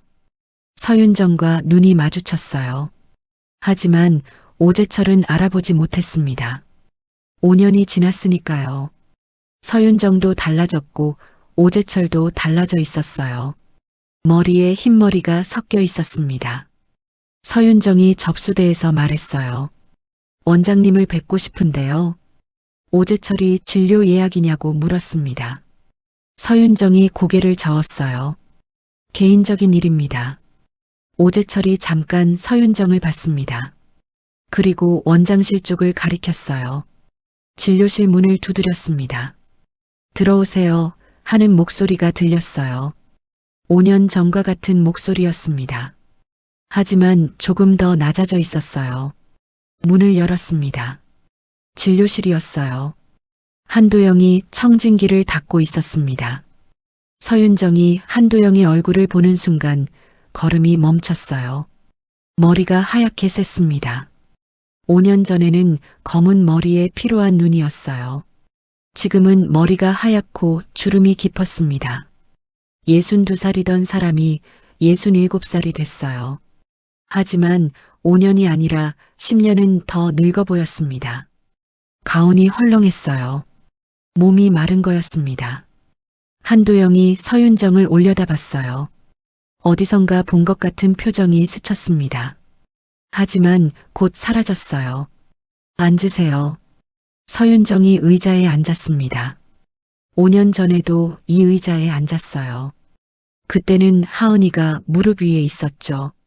서윤정이 입을 열었습니다. 5년 전에 뒷문으로 나간 308호 환자입니다. 한도영의 손이 멈췄어요.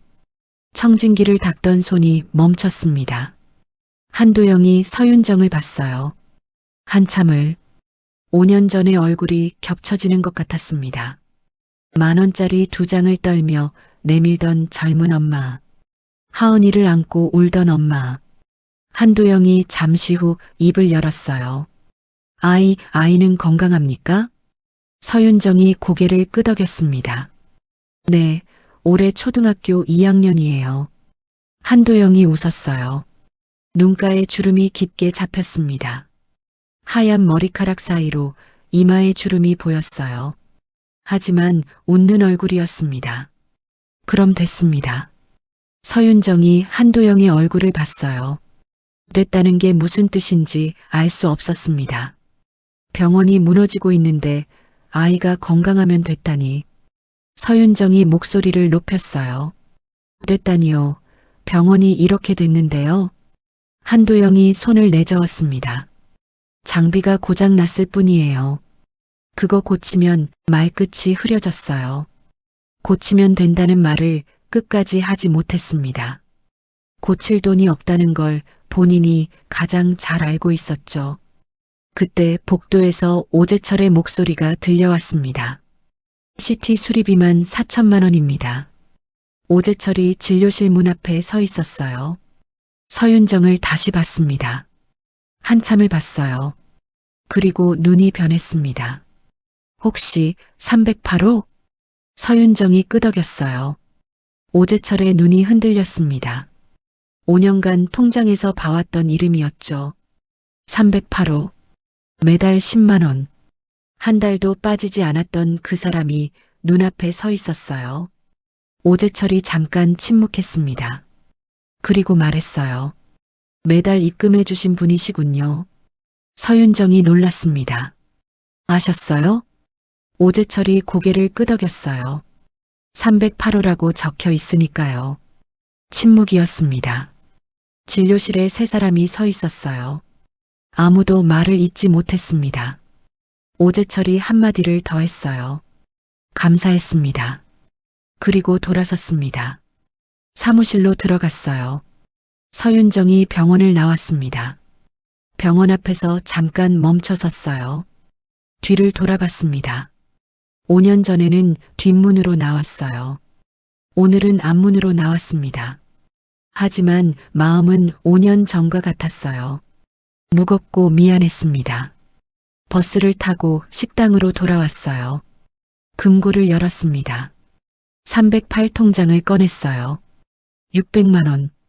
4천만 원에는 한참 부족했습니다. 서윤정이 통장을 내려다봤어요. 오래도록 5년간 한 달도 빠지지 않고 보낸 돈이었습니다. 하지만 병원을 살리기에는 턱없이 모자랐어요. 다음 날부터 서윤정이 움직이기 시작했습니다. 단골들에게 말했어요. 5년 전 제 딸을 살려주신 병원이 있는데요. 지금 장비가 고장나서 수술을 못하고 있어요. 조금만 도와주실 수 있을까요? 단골들이 안타깝다며 맞장구를 쳤습니다. 안타깝다고 했어요. 하지만 지갑을 여는 사람은 없었습니다. 다들 형편이 넉넉하지 않았죠.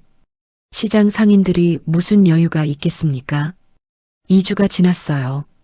서윤정이 읍내 시장 상인들에게도 부탁을 했습니다. 생선 가게, 과일 가게, 반찬 가게. 한 집 한 집 돌았어요. 장사가 끝나고 저녁에 찾아가기도 했습니다. 반응은 비슷했어요. 옆 동네 병원을 왜 우리가? 치료비도 안 받는다며? 그러니까 망하지. 서윤정이 설명하려 했지만 사람들은 고개를 저었습니다. 소문이 돌기 시작했어요.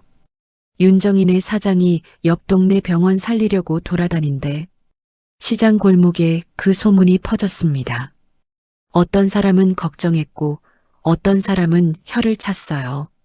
장사나 하지 왜 남의 병원을 걱정하냐는 거였죠. 서윤정이 시장을 돌고 돌아 식당에 돌아올 때마다 발이 무거웠습니다. 저녁이었습니다. 식당 문을 닫은 뒤 서윤정이 테이블을 닦고 있었어요. 하은이가 숙제를 하다가 엄마를 봤습니다. 엄마, 무슨 일이야? 서윤정이 행주를 내려놓았어요. 하은이 옆에 앉았습니다. 엄마를 도와주신 분이 계셔. 그분 병원이 문 닫을 것 같은데 엄마 혼자는 안 되나 봐. 하은이가 엄마의 얼굴을 봤어요. 8살짜리 아이의 눈이 또렷했습니다. 엄마, 그 통장 매달 보내던 거잖아. 그거라도 갖다 드리면 안 돼? 서윤정이 하은이를 봤습니다. 이 아이가 그걸 알고 있었어요. 매달 은행에 갈 때마다 옆에 있었으니까요. 308이라는 숫자를 전표에 쓰는 엄마를 보고 있었으니까요. 서윤정이 하은이의 머리를 쓸어넘겼습니다. 대답하지 못했어요. 그날 밤 서윤정은 잠이 오지 않았습니다. 600만 원으로는 4천만 원을 채울 수 없었어요. 2주간 돌아다녔지만 아무도 돈을 내지 않았습니다. 서윤정이 천장을 보며 생각했어요. 혼자는 안 되는 건가? 다음 날 아침이었습니다. 해가 막 떴어요. 새벽 시장을 다녀온 서윤정이 식당 문을 열려고 내려왔습니다. 문 앞에 무언가가 놓여 있었어요. 그 무렵이었습니다. 서윤정이 모금을 시작한 지 2주째였어요.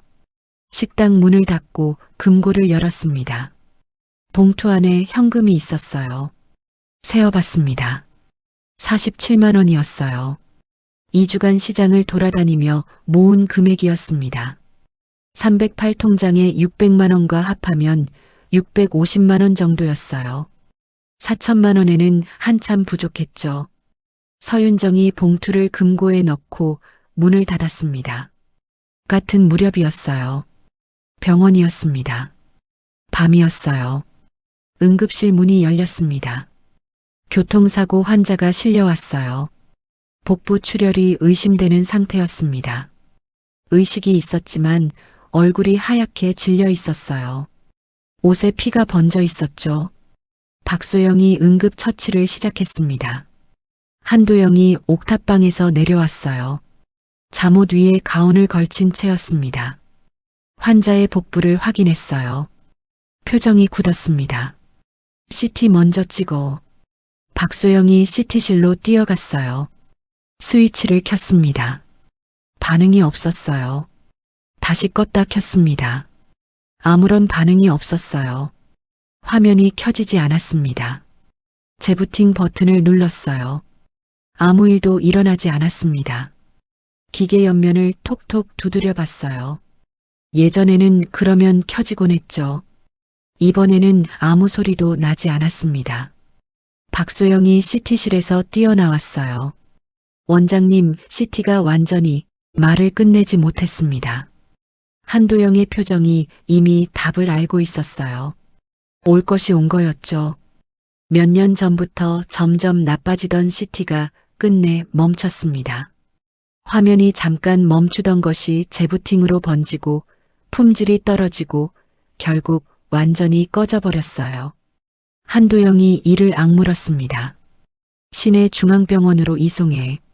박소영이 119에 전화했어요. 구급차가 오는데 15분. 시내 중앙병원까지 40분. 합쳐서 55분이었습니다. 55분. 복부 출혈이 의심되는 환자에게 55분은 너무 긴 시간이었어요. 한도영이 응급처치를 시작했습니다. 수액을 연결했어요. 지혈을 했습니다. 환자의 혈압이 떨어지고 있었어요. 모니터의 숫자가 내려갔습니다. 90, 85, 80. 한도영의 손이 떨렸어요. 67살의 손이었습니다. 하지만 멈추지 않았어요. CT가 있었으면 바로 촬영하고 수술에 들어갔을 겁니다. CT가 없으니 어디서 피가 나는지 정확히 알 수 없었어요. 한도영이 수십 년 경험으로 위치를 짐작하며 압박했습니다. 혈압이 더 떨어졌어요. 78. 한도영의 이마에 땀이 흘렀습니다. 박소영이 거즈로 한도영의 이마를 닦아줬어요. 5년 전 하은이 수술 때와 같은 동작이었죠. 15분이 지났습니다. 구급차 사이렌 소리가 들렸어요. 구급대원들이 들어왔습니다. 환자를 들것에 옮겼어요. 한도영이 구급대원에게 환자 상태를 설명했습니다. 복부 출혈 의심, 혈압 저하, CT 촬영 불가. 구급차가 출발했어요. 사이렌 소리가 멀어졌습니다. 병원 앞 골목에 사이렌 소리가 울리다가 점점 작아졌어요. 응급실이 조용해졌습니다. 한도영이 혼자 서 있었어요. 피 묻은 장갑을 벗었습니다. 손이 떨리고 있었어요. 장갑을 쓰레기통에 넣었습니다. 손을 씻었어요. 물이 붉게 물들었습니다. 한도영이 수도꼭지를 잠그고 손을 내려다봤어요. 떨림이 멈추지 않았습니다. 오재철이 응급실로 들어왔어요. 한도영의 등이 보였습니다. 어깨가 축 처져 있었어요. 5년 전에는 수술 후에 숨을 길게 내쉬며 안도하던 사람이었죠. 지금은 안도할 수 없었습니다. 한도영이 뒤를 돌아보지 않고 말했어요. 재철아, CT가 있었으면 내가 여기서 수술할 수 있었어. 55분이 걸릴 일이 아니었어. 오재철이 대답하지 못했습니다. 한도영이 천장을 올려다봤어요. 형광등 불빛이 눈에 들어왔습니다. 이 병원이 사람을 못 살리는 병원이 됐어. 한도영이 응급실을 나갔어요. 복도를 지나 계단을 올라갔습니다. 옥상으로 가는 계단이었어요. 오재철이 한도영의 뒷모습을 봤습니다. 뒤따라가지 못했어요. 오재철이 혼자 응급실에 남았습니다. 바닥에 핏자국이 있었어요. 오재철이 걸레를 가져왔습니다. 무릎을 꿇고 바닥을 닦기 시작했어요. 핏자국이 잘 지워지지 않았습니다. 몇 번이고 문질렀어요. 오재철의 손에 힘이 들어갔습니다. 눈가가 붉어졌어요. 다음 날이었습니다. 오재철이 원장실에 들어갔어요. 한도영이 책상 앞에 앉아 있었습니다. 밤새 잠을 못 잔 것 같았어요. 눈밑이 까맣게 내려앉아 있었습니다. 오재철이 말했어요. CT 수리비 4천만 원. 어떻게든 구해보겠습니다. 한도영이 오재철을 봤습니다. 어떻게? 오재철이 잠깐 침묵했어요. 아직 모릅니다. 한도영이 고개를 돌렸습니다. 벽에 붙어 있는 졸업식 사진을 봤어요. 바랜 사진이었습니다. 은사가 어깨에 손을 얹고 서 있는 사진. 한도영이 혼잣말을 했어요. 목소리가 떨렸습니다. 선생님, 저는 도왔는데 도울 수 없는 날이 온 것 같습니다. 오재철이 원장실을 나왔어요. 문을 닫았습니다. 복도에 서서 눈을 한번 감았어요. 그날 밤이었습니다. 한도영이 1층으로 내려왔어요. 뒷문 앞에 섰습니다. 잠금장치를 내려다봤어요. 철제 잠금장치였습니다. 몇 년간 밤마다 내렸던 잠금장치였어요. 한도영의 손이 잠금장치 위에 올라갔습니다. 하지만 내리지 않았어요. 이번에는 열지 않았습니다. 한도영이 손을 내렸어요. 뒷문을 등지고 돌아섰습니다. 계단을 올라갔어요. 옥상으로. 뒷문은 닫혀 있었습니다. 처음으로 닫혀 있었어요. 다음 날 아침이었습니다. 서윤정이 식당 문을 열려고 내려왔어요. 문 앞에 봉투 하나가 놓여 있었습니다. 주워서 열어봤어요. 현금 5만 원이 들어 있었습니다. 쪽지가 하나 끼어 있었어요. 힘내세요. 이름 모를 누군가가. 서윤정이 쪽지를 한참 봤습니다. 글씨가 삐뚤었어요. 어르신이 쓴 것 같았습니다. 5만 원. 4천만 원에서 5만 원이었어요. 서윤정이 눈물을 삼켰습니다. 울지 않았어요. 봉투를 들고 식당 안으로 들어갔습니다. 테이블에 앉아서 계산을 했어요. 308 통장 600만 원, 2주간 모금 47만 원, 오늘 아침 봉투 5만 원, 합쳐서 652만 원이었습니다. 목표는 4천만 원이었어요. 652만 원과 4천만 원 사이의 거리가 아득했죠. 하은이가 학교에서 돌아왔습니다. 가방을 내려놓으며 엄마를 봤어요. 엄마, 왜 맨날 한숨 쉬어? 서윤정이 하은이를 봤습니다. 웃으려 했지만 잘 안 됐어요. 엄마가 하고 싶은 일이 있는데 혼자서는 안 되나 봐. 하은이가 엄마 옆에 앉았어요. 아무 말도 하지 않았습니다. 그냥 엄마 팔을 잡고 앉아 있었어요. 밤이었습니다. 하은이를 재우고 서윤정이 혼자 식당에 내려왔어요. 불을 켜지 않았습니다. 어둠 속에서 테이블에 앉았어요. 지갑에서 메모지를 꺼냈습니다. 오늘 밤 10시 1층 뒷문. 5년 된 메모지였어요.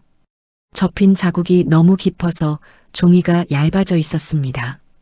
글씨가 많이 바래져 있었어요. 그래도 읽을 수 있었죠. 서윤정이 메모지를 내려다보며 말했습니다. 원장님은 갚을 생각 마라 하셨는데 저는 갚지도 못하고 도울 수도 없어요. 아무도 대답하지 않았어요. 식당이 조용했습니다. 창밖 가로등 불빛만 바닥에 길게 깔려 있었어요. 같은 무렵이었습니다. 병원이었어요.